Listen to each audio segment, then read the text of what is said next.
Eto na po, mga minamahal, mga minor de edad na minolestya, ginawan ng karahasan, mga binaboy po. Ni Kibuloy ay nagsalita na po. Wala po silang takot ngayon. Nagsalita na po sila. Lumantad na po, mga minamahal, at sinusumbong, sinusuplok itong appointed son of God and the owner of the universe na si Apollo Kibuloy. Alam niyo, nakakaiyak dito, mga minamahal, 12 years old. Grabe! Hindi ko ma-reach yung level ni Kibuloy, yung kalibugan ni Kibuloy, mga minamahal, to the point na 12 years old. Hindi mo man lang pinalagpas yun. 12 years old. Parang apo mo na din yun. Mga minamahal, 12 years old. Grabe! Binaboy. Talagang parang hindi tinuring na babae.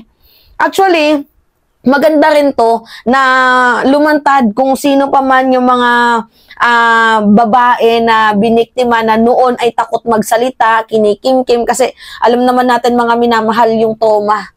Masakit, mga minamahal, lalo pat lagi mong naririnig yung kanyang pangalan, tapos ikaw na ginawa ng masama, parang hindi mo pa nakamit yung justices na gusto mo, parang ang sakit nun. Nagkakaroon ka ng reflash, nagkakaroon ka yung nabibring back ulit yung mga memory mo na kung saan ikaw ay inabuso, nilapastanganan, binaboy, talagang yung pagkatao mo, hindi ka tinuring na tao, parang tinuring ka ng parausan. So lahat kayo, lumantad na kayo, kasi this is the best time and best opportunity to heard all your voices against the fugitive na si Pastor Apollo Kibuloy. And it is your time to shine. Kasi kung noon, medyo tulog yung batas kasi kakampi niya si former President Duterte, to the point nga, mga minamahal, na yung ikinasod ng mga akusado, 'di ba? Doon sa Davao, pinaupo lamang nung umakyat sa Department of Justice, hinabla nila. Nag-file sila ng review, 'di ba? Pero hindi nagalaw for 7 years. Kasi kabaro nga ni former President Duterte itong si Apollo Kibuloy, pinatahimik yung kaso. Kawawa naman yung mga biktima. So ngayon nga po, mga minamahal, nagsalita na po, and maraming salamat sa mga kababaihan na naglakas ng loob, hindi na natatakot. Huwag kayong matakot. Sa mga girls out there, huwag kayong matakot. Poprotektahan kayo ng Senado, poprotektahan kayo ng mga tao, poprotektahan kayo ng batas. And I am pretty sure na makakamit nyo yung hustisyang ginugusto. Gusto ninyo na matagal nyo nang hinihiling. So ngayon, eto, tingnan nyo to, mga minamahal. Padami ng padami yung mga minor de edad na nagsasalita laban dito sa fugitive na si Apollo Kibuloy. Pakinggan natin. Bantad daw ang ilan pang nagpakilalang biktima rin umano ng pang-aabuso at pang-momolestya ni Pastor Apollo Kibuloy. Sa Davao City, 5 raw ang lumutang na biktima na dating miyembro umano ng KOJC. Nasa frontline ng balitang yan, si Ian Suyu. Sa gitna ng paghahanap kay Pastor Apollo Kibuloy sa Kingdom of Jesus Christ Compound, dumami raw ang umano'y biktima na lumapit sa mga pulis para isumbong ang pang-aabusong naranasan nila mula sa pastor. Ang ilan sa kanila, mga menor de edad pa. May mga lumapit po sa PNP na nagsabi po na sila ay nabiktima rin po ni Pastor Kibuloy. We are now in the process of coordinating with the SWDs because accordingly, some of the parents of those abused children were the ones who approached our police officer. Hindi na idinetalye ng Philippine National Police ang mga reklamo, pero 12 anyos daw ang pinakabata sa mga biktima. Rinig ninyo?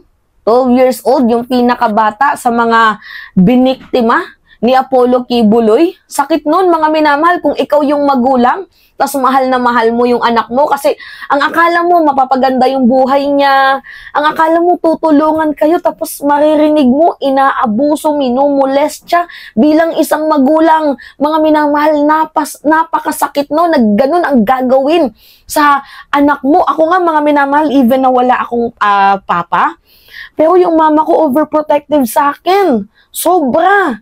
Tapos, malalaman mo na ginaganon yung anak mo, parang ang sakit nun. Parang ang hirap mabunutan ng tinik sa dibdib hanggat hindi mo nakakamit yung justice, yung hustisya. Kaya kudos din sa mga babae na naghabla, lumapit sa himpilan ni Senator Risa Ontiveros para paimbestigahan itong malaking tao na to na si Apollo Kibuloy. Actually, hindi to mabubuksan yung kaso ni Kibuloy kung hindi naglakas ulit ng loob yung mga kababaihan na lumapit dito kay kay Senator Risa Ontiveros na mag-testify, mag-justify sa mga ginawang kababuyan, ginawang kahalayan ni Apollo Kibuloy sa mga kababaihan.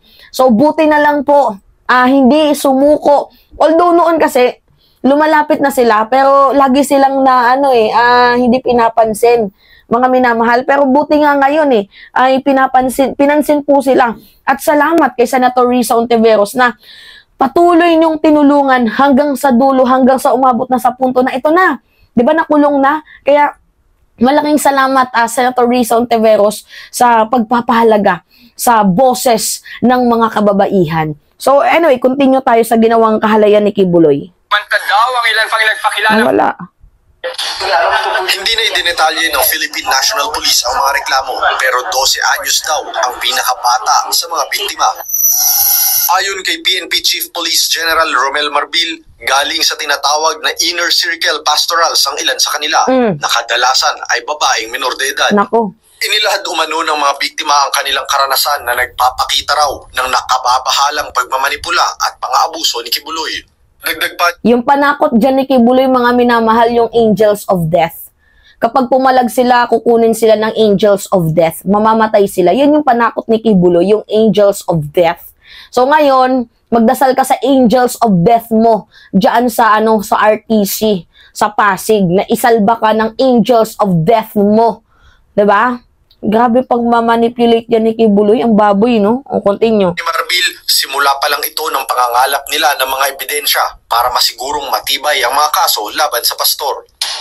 Ayon naman kay Davao City Police Chief Colonel Hansel Marantan, may 5 ring biktima umano ng pangmumulestya ni Kibuloy na lumantad sa Davao City. Dati raw Iba pa yung sa PNP, iba din yung sa Davao City. Ang dami. silang miyembro ng KOJC. There's no reason sa inyo na maging matakot pa. We understand na yung trauma na naibigay sa inyo for the past years, but this is your best time na makipagtulungan po sa amin. Kaya wag na pong matakot yung mga ibang kababaihan na tinatago yung kulo against dito kay Kibuloy, against po sa ginawang pang-aabuso sa inyo. Lumantad kayo kasi tutulungan kayo.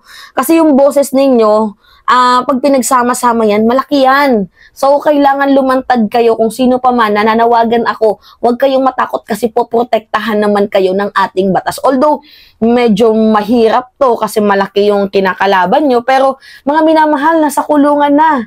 Yung taong yun, hindi na kayo magagalaw.